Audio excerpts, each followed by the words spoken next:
Hello friend, সীমা lifestyle ব্লগে তোমাদের সবাইকে স্বাগত। আশা করছি তোমরা যে যেখানে আছো সবাই খুব ভালো আছো।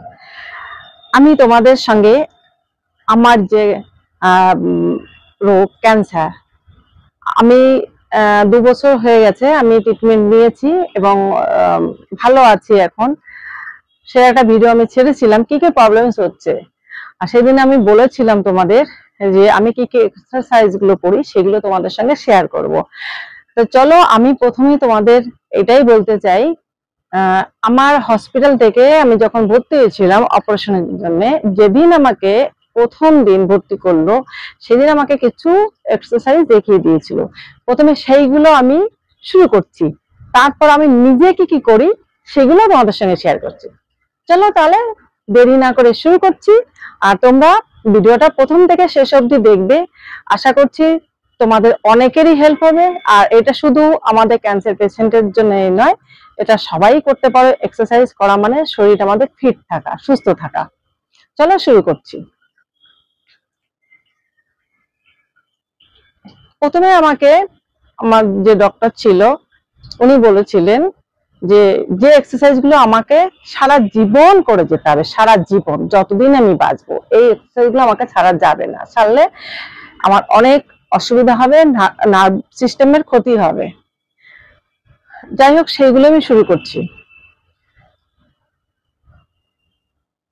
প্রথমে আমাদের এই এক্সারসাইজটা দিয়েছিল হাতের ক্লকওয়াইজ অ্যান্টি ক্লকওয়াইজ। এটা আমাদের 10 টাইম মানে 10 টাইম করে করতে বলেছিল। 10 time clockwise, 10 time anti clockwise, 10 time. এটা 1 নাম্বার চলে গেছে। আর 2 নাম্বার ছিল আমাদের এই হাত সামনে নিয়ে উপরে উঠানো, এটাও 10 টাইম। এটাও 10 টাইম আমাদের করতে বলেছে। 2 নাম্বার। আমাদের 3 নাম্বারটা ছিল এই হাতের, এই জাস্ট হাতটা উঠলো, হাতটাকে জোড়া করলাম, আবার সাইডে নিয়ে আসলাম, এবার নিচে ডাউন করলাম।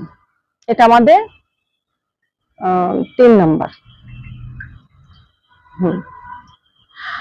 তারপর আমাদের যেটা ছিল সেটা ছিল পেছনে হাত দিয়ে, পেছনে এই হাতটাকে চাপা, এই নিয়ে গেলাম, এই হাতটাকে এই নিলাম। আমি তোমাদের পেছনটা ঘুরে দেখাচ্ছি, ঠিক আছে? পেছনটা ঘুরে দেখালে সুবিধা হবে। এই পেছনে চলে যাচ্ছি, এই হাতটাকে এই নিলাম, এই হাতটাকে এই হাতের নিচে নিলাম। এই যে যে হাতটা নিচে রয়েছে এই হাতটা দিয়ে এই হাতটাকে এই যে চাপ দেয় 10 টাইম।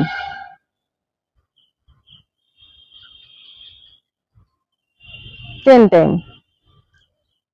আবার এই হাতটাকে বের করলাম, এটাকে বের করলাম, আবার নিচে চলে আসলাম, আবার এটাকে তুললাম, এবার এইটা, এবার এইটা নিচে। এই 1 2 3 4 5 6 7 8 9 10, 10 টাইম। আবার হাতটাকে সরিয়ে নেব, এই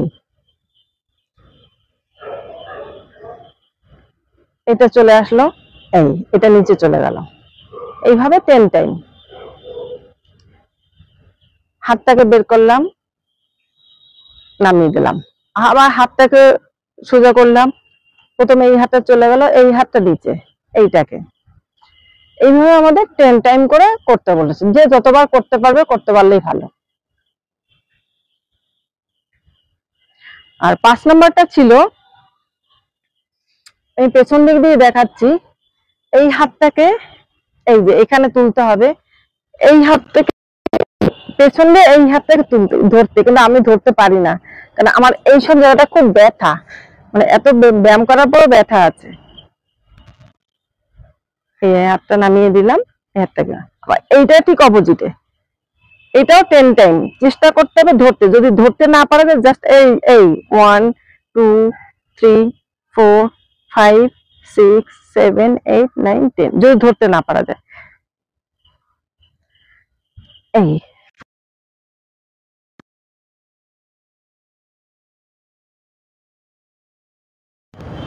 6 নম্বর ব্যায়াম আমাদের হয়ে গেল। তারপরে ছিল ঘাড়ের ব্যায়াম।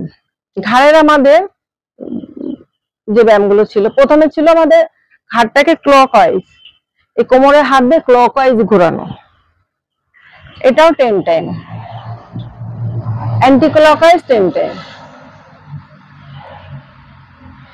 হয়ে গেল ঘাড়ের একটা ব্যায়াম, নামিয়ে দিলাম। 2 নম্বর ব্যায়াম ছিল সাইডে ঝোঁকানো, এটাও 10 টাইম কাউন্ট করতে হবে। 1 2 3 4 5 6 7 8 9 10, এটাও 10 টাইম। 1 2 3 4 5 6 7 8 9 10। 2 নম্বর চলে গেল ঘাড়ের ব্যায়াম। পেছনটা এবার পেছনে হেলানো, 1 2 3 4 5 6 7 8 9 10, সামনে 1 2 3 4 5 6 7 8 9 10। এটা আমাদের 3 নম্বর ব্যায়াম। তারপরে হচ্ছে এই যে হাতটাকে এটা এইভাবে জয়েন করে 15টা টুকরোর এখানে লাগিয়ে দিতে হবে। এই জাস্ট উপরে করে কাউন্ট করতে হবে 10 টাইম। 1 2 3 4 5 6 7 8 9 10। হাতটাকে এই যে জোড়া করে ঢুকিয়ে দিলাম, মাথার পেছনটা রাখবো, জাস্ট এই যে এরকম জায়গাটা রাখবো, রাখলাম। রেখে যতটা পারা যায় সামনের দিকে চেপে হাত দিয়ে চেপে দিতে হবে 10 টাইম মতো। 1 2 3 4 5 6 7 8 9 10। তারপরে লুজ করতে হবে, ছেড়ে দিতে হবে। এইগুলো ছিল আমাদের ব্যায়াম। আরেকটা ব্যায়াম ছিল যেটা হচ্ছে যে কোনো আলমারির কাছে বা দেওয়ালের কাছে হাতটাকে তোলা, যেমন এই যে সাইডে হাতটাকে আস্তে আস্তে এরকম করে করে তুলতে তুলতে তুলতে এই ওয়ালে আমার চলে গেল। ওয়ালে গিয়ে আস্তে বডিটাকে পুরো এই বডিটার সঙ্গে ওয়ালটাকে ঠেকিয়ে দিতে, মিশিয়ে দিতে হবে। এই বডিটা আমার ওয়ালের সঙ্গে মিশিয়ে দিতে হবে। মিশিয়ে এখানেও কাউন্ট করতে হবে 10 টাইম।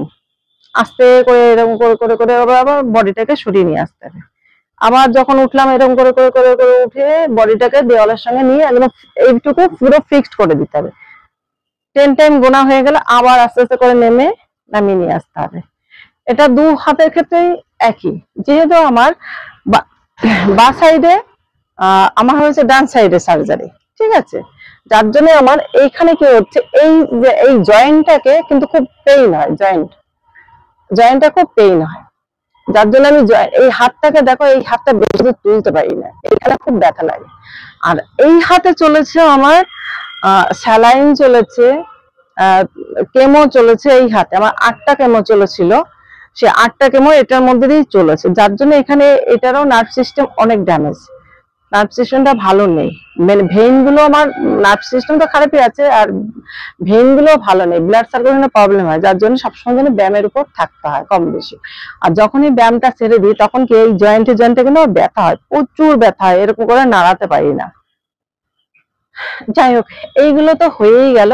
চলো এবার আমি যেগুলো নিজের থেকে করি, যেগুলো জয়েন্ট মুভমেন্ট না করলে জয়েন্টের প্রচন্ড ব্যথা তো হয়, জয়েন্ট গুলো ফিক্সড হয়ে যায়, মানে আঙুলগুলো এরকম করে আর ভাঁজ করা যায় না। এই ক্ষেত্রে আমি কি করি দেখো, এই ক্ষেত্রে আমি প্রথমে কি করি, এই আঙুলগুলো এরকম করে নিই, জাস্ট এই ঠিক আছে, এটা আঙুলের জয়েন্ট। তারপরে কি করি, এটাকে শক্ত করে, এটাও 5 টাইম বা 10 টাইমস যদি করা যায় খুবই ভালো, এটা করি। তারপর আমি কি করি, এই যে এইখানে যে আমাদের রিস্টটা রয়েছে, এখানে কিন্তু অনেক রয়েছে জয়েন্ট, এই জয়েন্ট গুলোকে আমি মুভমেন্ট করাই, যে করে হোক মুভমেন্ট করাই। এটা এইখানে একটা হাত দিয়ে ধরে এইভাবে মুভমেন্ট করাই, এলবোটাকে ধরে আমি এরকম মুভমেন্ট করাই। মোটামুটি জয়েন্ট যেখানে যেখানে আছে সবগুলোকে আমি মুভমেন্ট করাই,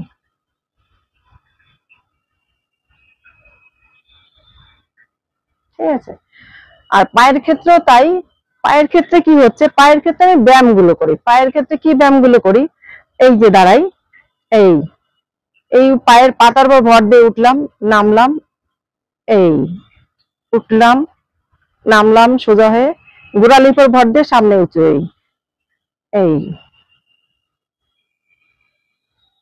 এটা করি।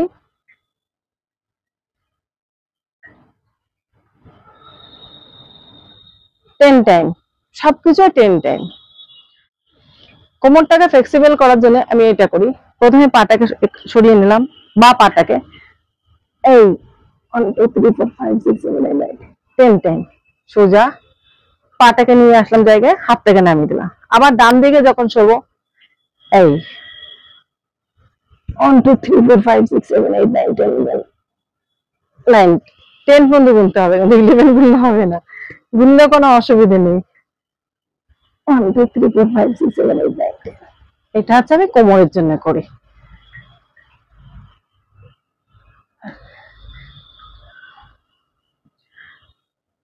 পাটাকে সবসময় সরাতে, হ্যাঁ। তারপর হচ্ছে পেছনে এই পাটাকে ফাঁক করে নিলাম, হাতটাকে এক জায়গায় সোজা করলাম, এটাকে ঘুরিয়ে নিলাম আস্তে আস্তে করে।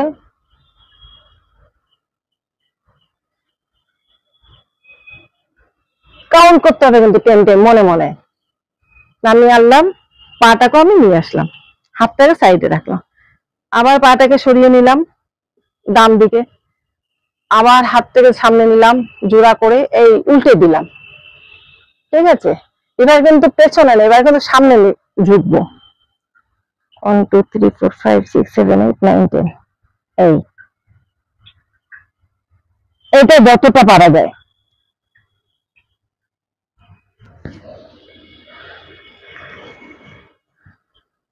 এটা যতটা পারা যায়, যদি মাটিটাকে এইভাবে যে মাটিটাকে স্পর্শ করা যায়, তাহলে কিন্তু কোমরের ব্যথা অনেক কমে যাবে, কোমর অনেক ফ্লেক্সিবল হয়ে যাবে। আরেকটা যেটা করি কোমরের জন্য, এই পাটা কিন্তু আমার জায়গায় থাকবে, ঘুরবে না, শুধু সরবে। এটা যখন এরকম আমি ঘুরে যাচ্ছি তখন কিন্তু কাউন্ট করতে হবে 10 টাইম। 1 2 3 4 5 6 7 8 9 10। আবার ঘুরে গেলাম, চলে আসলাম, আবার 1 2 3 4 5 6 7 8 9 10।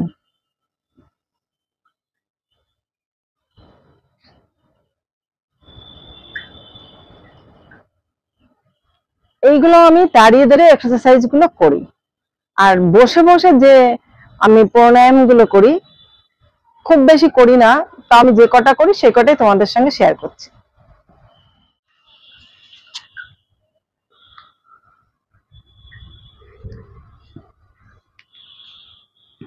পাটাকে মেলে দিলাম, আস্তে করে ভাঁজ করব, যদি সম্ভব হয়। এই এই পাটা আমার নিচে নামে না, আমি পারি না, আমি কি করি, এটাকে যতটা পারি এরকম করে চেপে রাখি, চেপে তারপরে গিয়ে এই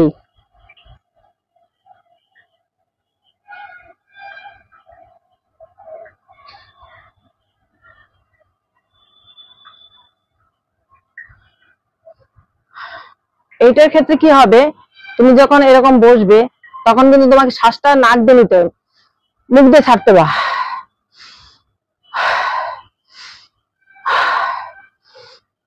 10 টাইম হয়ে গেল। প্রথমে বা পা কিন্তু ডান পা তুললাম, পাটাকে ঘুরিয়ে করতে, আবার এটাকে এইভাবে দিয়ে এই যতটা পারা যায়, আবার এরকম 10 টাইম।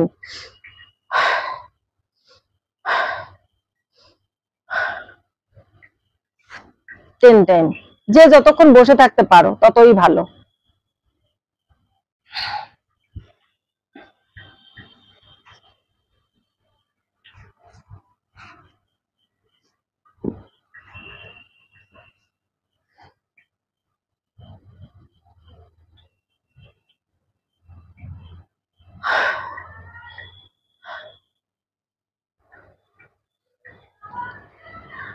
এটার ক্ষেত্রেও কিন্তু আমি ওই নাক দিয়ে নিচ্ছি, মুখ দিয়ে ছাড়বো, এটাও 10 টাইম। ধীরে ধীরে পাটাকে মেলে, ধীরে ধীরে পাটাকে মেলে আবার আগের জায়গায় নিয়ে আসতে। এবার আমি যেভাবে আমরা ভাত আসন করে বসি সেভাবে বসলাম। আমরা যখন নাক দিয়ে নিঃশ্বাস নিচ্ছি এবং গাল দিয়ে ছাড়ছি, এতে কি হচ্ছে, আমাদের ফুসফুসে কিন্তু একটা হাওয়া ঢুকছে, হাওয়া ঢুকে এটা কিন্তু যখন হাওয়াটা ঢুকছে তখন কিন্তু একটা অক্সিজেনটা আমাদের ফুসফুস নিতে পারছে। এর ফলে কি যে আমাদের ফুসফুসটা কিন্তু সুস্থ থাকছে, নীরোগ থাকছে, আর যার জন্য বুকের রোগটাও হওয়ার সম্ভাবনা কম থাকে। এবার হচ্ছে এইভাবে এই আঙুলটা এই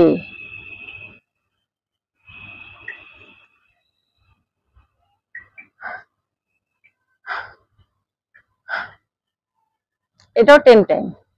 এবার কি হবে, আমাদের নাক, নাকটাকে একটা নাক আমরা বন্ধ করে দেবো, এই লম্বা করে শ্বাসটা আমরা ভেতরে নিয়ে নেব। যখন বসবো তখন কিন্তু হাতটা আমরা এই হাতটাকে এরকম করে বসবো, আর এই যে আঙুলটা, এই আঙুলটা এরকম থাকবে, এই আঙুলটা এরকম থাকবে।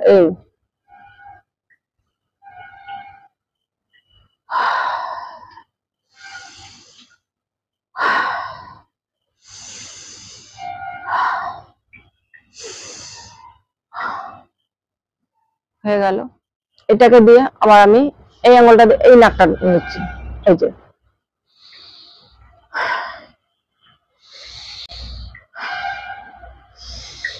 টেন টাইম, সবকিছু 10 টাইম বাস।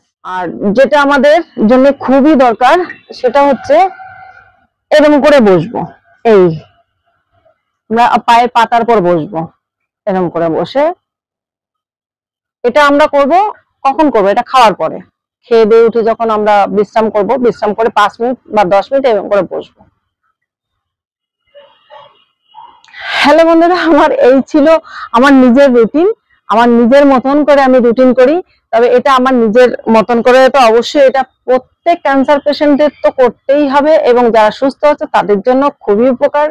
মানে এক্সারসাইজটা আমাদের শরীরের জন্য সত্যি খুবই উপকার, সেটা আমরা সবাই জানি। কারণ এক্সারসাইজ আমাদের সবার পক্ষে জিমে যাওয়া সম্ভব নয়, আর জিমে গিয়ে সবকিছু হয়ও না। আমরা সাধারণত ঘরে বসে যতটা করতে পারবো ততটাই আমাদের শরীরের জন্য সবসময় ভালো। আর আমাদের জন্য যারা আমরা ক্যান্সার পেশেন্ট আছি তাদের জন্য আমাদের কিছু কিছু ব্যায়াম যেগুলো হসপিটাল থেকে আমাকে দেখিয়ে দিয়েছিল, এগুলো কিন্তু আমাদের হাঁটতে বসতে যখন মনে পড়বে তখনই আমাদের করতে হবে।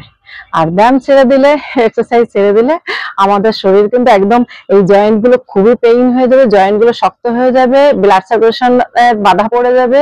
অর্থাৎ আমরা সেই কি বলে ওটাকে, অনেকটা সারা শরীর বাতে জর্জরিত হয়ে যাবে, নার্ভ সিস্টেম নষ্ট হয়ে যাবে। সেই জন্য আমাদের এই ব্যায়ামগুলো আমাদের অবশ্যই করতে হবে, আমাদের সুস্থ থাকার জন্য, ভালো থাকার জন্য, এবং প্রত্যেকে সুস্থ থাকার জন্য, ভালো থাকার জন্য এক্সারসাইজ গুলো অবশ্যই জরুরি। আর তোমরা যদি আমার এই ব্যায়াম বা এক্সারসাইজ দেখে যদি একটু হলেও উপকার হয়, অবশ্যই আমার চ্যানেলটাকে সাবস্ক্রাইব করে আমার পাশে থেকো। আর যারা এখনো আমার চ্যানেলটা সাবস্ক্রাইব করোনি অবশ্যই সাবস্ক্রাইব করে নিও, লাইক করে দিও, কমেন্ট শেয়ার করে দিও, আর আমার পাশে থেকো। সবাইকে আমার অনেক অনেক ভালোবাসা জানিয়ে, শুভকামনা জানিয়ে আর আজকের এই ভিডিওটা শেষ করছি। সবাই ভালো থেকো, সুস্থ থেকো। জয় হিন্দ।